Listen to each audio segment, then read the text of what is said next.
देख रहे हैं सूफी उलमा कौंसिल का SUC चैनल। आदाब नाज़रीन, आप देख रहे हैं उर्दू दुनिया का नंबर 1 न्यूज़ चैनल जी सलाम। आपसे मुखातिब हूं मैं शहबाज, लेकर हाजिर उस वक्त हमारी खास पेशकश अनपॉपुलर फ्रंट ऑफ इंडिया। जी हां, पॉपुलर फ्रंट ऑफ इंडिया का पर ऑपरेशन ऑक्टोपस के जरिए शिकंजा कसा गया था और 22 सितंबर और 27 सितंबर को इसके दर्जनों ठिकानों पर रेड भी ऑपरेशन ऑक्टोपस के तहत ही पड़ी थी। इन दोनों रेड में PFI के करीब 250 से ज्यादा कारकुनान गिरफ्तार किए गए और जिनसे पूछताछ में कई अहम इंकशाफ हुए हैं। इससे कबल इसी साल 11 जुलाई को बिहार के फुलवारी शरीफ में भी PFI के ठिकानों पर रेड पड़ी थी, जिसमें मिशन 2047 का खुलासा हुआ था। रेड के दौरान एजेंसी को इस साजिश से जुड़े कई अहम दस्तावेज मिले हैं और इतना ही नहीं, PFI के टेरर लिंक और हवाला के फंडिंग की जानकारी भी एजेंसी को मिली है, जिसके बाद वजारत दाखिला ने PFI पर 5 साल के लिए बैन लगाया है और PFI पर पाबंदी के बाद सियासी रद्दमल भी आने शुरू हो गए हैं।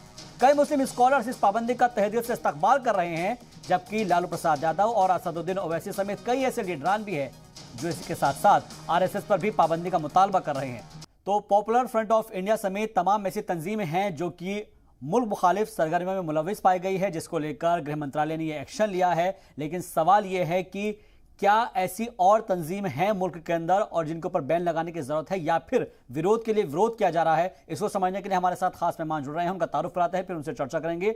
मौलाना खैरुद्दीन सूफी साहब हमारे साथ जुड़ गए हैं, प्रेसिडेंट है ऑल इंडिया सूफी उलमा काउंसिल के। आपका भी इस्तकबाल करते हैं। सबसे पहले मेरा सीधा सवाल यहाँ पर मौलाना खैरुद्दीन साहब आपसे ही है, आप इस तरह की कार्रवाई को कैसे देखते हैं जो कि भारत हुकूमत के हिसाब से या हिंदुस्तानी हुकूमत के हिसाब से या गृह मंत्रालय के हिसाब से मुल्क मुखालिफ पाई जाती है, मुल्क मुखालिफ सरगर्मियों में मुलविस पाई जाती है और उनके ऊपर अब कार्रवाई हुई है? देखिए साहब, जो तंजीम मुल्क के खिलाफ और मुल्क के बाशिंदों के खिलाफ जी, यहाँ पर सिर्फ एक ही रुख जो ना नहीं देखना चाहिए। हाँ, जो भी तंजीमें अपने मुल्क के खिलाफ और मुल्क के बाशिंदों के खिलाफ जो भी जो है ना ऐसी तंजीमें घेरे में आएंगी, उनके खिलाफ सख्त से सख्त कार्रवाई होनी चाहिए। इसमें दो राय नहीं हो सकती। अब सवाल ये पैदा होता है कि ANI के जो दावे चल रहे हैं और जो कुछ भी अभी तक जो बात सामने आ रही है, यहाँ पर एक बात अभी तक साफ नहीं हुई कि इनके खिलाफ ऐसे को ठोस सबूत जो ना हाथ को आए हैं जिसकी बिना पर इनके खिलाफ कार्रवाई की जा सके।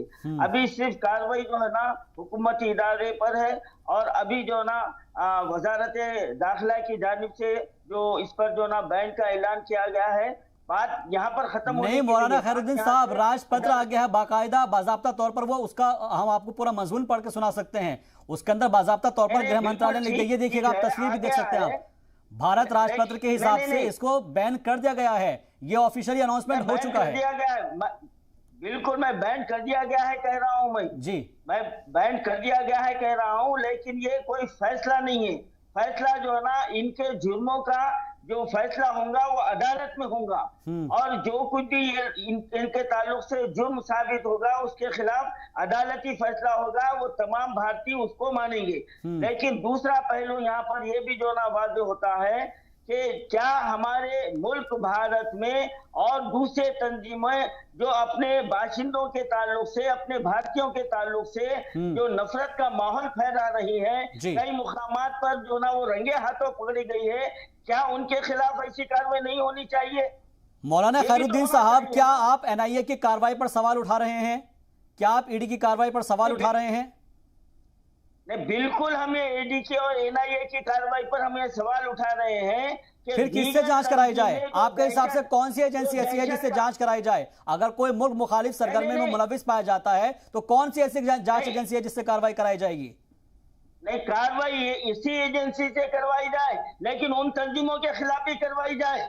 हमारी ये मांग है, उन तंजीमों के खिलाफ भी कार्रवाई करवाई जाए, इसी एजेंसी से कराइए। हमारे को इस एजेंसी की जो ना तहकीकात में कोई हमको शक व शुबा नहीं है। नहीं, अभी तो आप ये कह रहे हैं ना कि हम इसका फैसला कोर्ट और अदालत करेंगी और आप दूसरी तरफ ये कह रहे हैं कि बात है ना, नहीं आपको तो जाहिर बात यानी है, कि फैसला आपको तो तंजीम के अदालत ऊपर का होगा भरोसा नहीं है, इसके बाद जो है इसलिए आप अदालत का रुख करने की बात कर रहे हैं। जांच की है, सुनिए आप, जी। तंजीम की कार्रवाई कोई फैसला हतमी फैसला नहीं है और इनके फैसले पर कोई सजा नहीं दी जा सकती, ये अलग बात है। इनका काम है रिपोर्ट पेश करना और जो ना वजारत दाखिला का काम ये है कि उसके ऊपर एक्शन लेना, वो ले रही है, वो इनकी रिपोर्ट पे ले रही है, लेकिन आखिर में फैसला तो अदालत के तवस्सुत से ही आएगा कि ये तंजीम को हमेशा के लिए बैन कर दिया जाए या इनके खिलाफ जो ना क्या कार्रवाई की जाए, क्या सजा दी जाए, ये फैसला तो अदालत करेगी। ठीक है सर, ये सवाल बनता है, इसको मैं पूछूंगा प्रेम कुमार साहब से। लेकिन मौलाना खैरुद्दीन साहब, क्या अगर पीएफआई के ऊपर बैन लगता है तो क्या इसको हम मुस्लिम विरोधी मान सकते हैं? क्या ये चीज़ मुस्लिम विरोधी है? अगर कोई देश की तंजीम अगर इसके ऊपर कोई बैन लगा रही है या इसके ऊपर कोई कार्रवाई कर रही है, क्या ये मुस्लिम मुखालिफ हो सकता है या ऐसे हम मुस्लिम मुखालिफ माने? फिर सबसे पहले सवाल ये पैदा होता है, जब ये 2012 से इसकी जो कार्रवाइयां हैं वो देश विरोधी थे और एक स्टेट गवर्नमेंट ने इसके ताल्लुक से बैन लगाने की बात कही थी। अब तो जब ये बीजेपी के लोग ये जवाब देंगे कि उस वक्त हम जो ना हुकूमत में नहीं थे, जब तो कांग्रेस का दौर था। अब 2014 के बाद में मोदी सरकार को क्या 8 साल का वक्फा लगा कि पीएफआई को समझने के लिए, इसके खिलाफ सबूत इकट्ठा करने के लिए? ये आने वाले 2024 के इलेक्शन की तैयारी है और इसके जरिए से ये मुसलमानों को धमकाने की कोशिश के सिवा कुछ भी नहीं है। अभी जैसा कि मेरे मित्र ने कहा कि 5 साल की जो ना मियाद की जो ना क्या जरूरत है। इससे पहले हमारे हैदराबाद के एक तंजीम को जो सिद्दीक दीनदार के नाम से थी, जो बेंगलुरु में बम ब्लास्ट में जो ना शामिल थी, वो पकड़े गई, तो आज तक उस पर बैन है। 20 साल से ज्यादा हो गया, कोई उसका वफा नहीं है। और जब जो है ना अब मुस्लिम तंजीम जो के ताल्लुक से जब ये होता है तो ये वावाला मचाया जाता है। जब जो है ना तलवारें निकाली जाती है, बंदूकें बताई जाती है और ये कहा जाता है कि देश के गद्दारों को गोली मारो बोला जाता है और निहत्थे लोगों को दाढ़ी निकाली जाती है, मस्जिद के सामने हनुमान चालीसा पढ़ा जाता है, मसाजिद पे जो ना भगवा झंडा लहराया जाता है, क्या मुल्क का कानून आपकी इस बात की इजाजत देता? आप जवाब देंगे सबका कानून एक है। क्या कभी मुसलमानों ने किसी मंदिर के सामने गड़बड़ की है? कभी मुसलमानों ने किसी हमारे नहीं, लेकिन मौलाना खैरुद्दीन साहब, अगर ये तमाम चीजें हो रही है तो इसका मतलब सर्टिफिकेट पीएफआई को भी नहीं मिल जाता ना, कि पीएफआई वो काम करेगी जिसके लिए मुलविस पाया गया उसको, फिर तो सर्टिफिकेट उसको भी नहीं मिलेगा ना। ये आप बात अगर जो कह रहे हैं खैरुद्दीन साहब, अगर जो बात आप कह रहे हैं, आपकी बात में अगर उतना दम है तो मुझे ये बताइएगा आप कि क्या इस बात का सर्टिफिकेट पीएफआई को मिल जाता है? फिर नहीं, बिल्कुल सर्टिफिकेट नहीं है। हम ये कह रहे हैं कि जिस तरह ये गलत रास्ते पर जो दिख रही है इनको, तो दूसरी तंजीमों को भी वो गलत रास्ते की निशानदेही करना चाहिए, उसकी भी निशानदेही करना चाहिए। उसके खिलाफ भी ANI की तहकीकात होना चाहिए। हमारा ये मुतालिबा है। ठीक है सर, हम ये पीएफआई की तारीफ नहीं कर रहे हैं। ओके मौलाना साहब, हम तारीफ नहीं कर रहे हैं हम इसकी। ओके, हम ये कह रहे हैं कि जैसा कि इन्होंने कहा, एक मिनट शहबाज, एक मिनट जी, इन्होंने कहा कि देश का कानून सबके लिए एक है। हाँ। क्या तुम देश का कानून नहीं मानते? अरे जो देश का कानून नहीं मानता वो तो देश विरोधी है। और आप लोग देश के कानून की खुली धज्जियां उड़ाते हैं, देश के कानून के साथ मजाक करते हैं आप लोग। जब आपको ख्याल पैदा नहीं होता कि मैं देश विरोधी काम कर रहा हूँ, जब हम आपको जो ना इंसाफ की बात कहते हैं तो आप कहते हैं कि देश के कानून को नहीं मानते। आप अपने अल्फाज वापस लीजिए, माफी मांगिए आप देश से। आप ये अल्फाज गलत इस्तेमाल करें। आप कोई हिंदुस्तानी उस वक्त तक हिंदुस्तानी नहीं होता जब तक कि वो देश के कानून का एहतराम ना करे। और मजहब इस्लाम में हमको ये हुक्म दिया गया है, अपने वतन से मोहब्बत रखो और वहाँ के कानून की पाबंदी करो। ये हमारे इस्लाम का हिस्सा है। हम मुसलमान कभी भी इससे दूर नहीं है। मौलाना खैरुद्दीन साहब, जो आपने बात कही है उसको मैं दूसरी नजर से भी इसलिए पूछ रहा हूँ कि अगर कोई शख्स इस्लाम का नाम लेके मुसलमान को बदनाम करने की कोशिश कर रहा है और सरकार उसके ऊपर पाबंदी लगा रही है, तो क्या आप उसको सही मानते हैं या गलत मानते हैं? फिर अगर कोई शख्स इस्लाम का नाम लेकर मुसलमानों को बदनाम कर रहा है तो हम उसके खिलाफ कार्रवाई को हक बजानिब जानते हैं, वो होना चाहिए। लेकिन अगर कोई हिंदू का नाम लेकर हिंदुइज्म को, सनातन धर्म को बदनाम कर रहा है तो क्या उसको खुली छूट दे देनी चाहिए? अभी बीजेपी के प्रवक्ता ने मुझसे कहा था तो ये मुसलमानों को जो के लिए भी ये वबाल जान है। तो मैं ये पूछ रहा हूँ कि RSS, विश्व हिंदू परिषद, बजरंग दल, क्या ये हिंदुओं के लिए एक तोहफा है, एक इनाम है? क्या एक सर्टिफिकेट है? जबकि सारी दुनिया में संघ परिवार के ताल्लुक से जो तासुरात है अभी मेरे भाई ने बता चुके हैं कि वो हेड लिस्ट में है।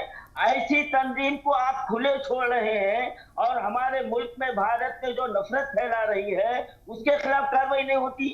और कार्रवाई तो सब पे होना चाहिए। हमारा मुतालबा यही है कि पीएफआई के ताल्लुक से जो कार्रवाई की गई है वो अपनी जगह है, लेकिन और जो तंजीमें हमारे मुल्क में जो नफरत फैला रही है और जो एक तबके को टारगेट किया जा रहा है उनके खिलाफ भी सख्त से सख्त कार्रवाई होनी चाहिए, उन पर भी बैन लगनी चाहिए, उनके ताल्लुक से भी पूरी तहकीकात होनी चाहिए।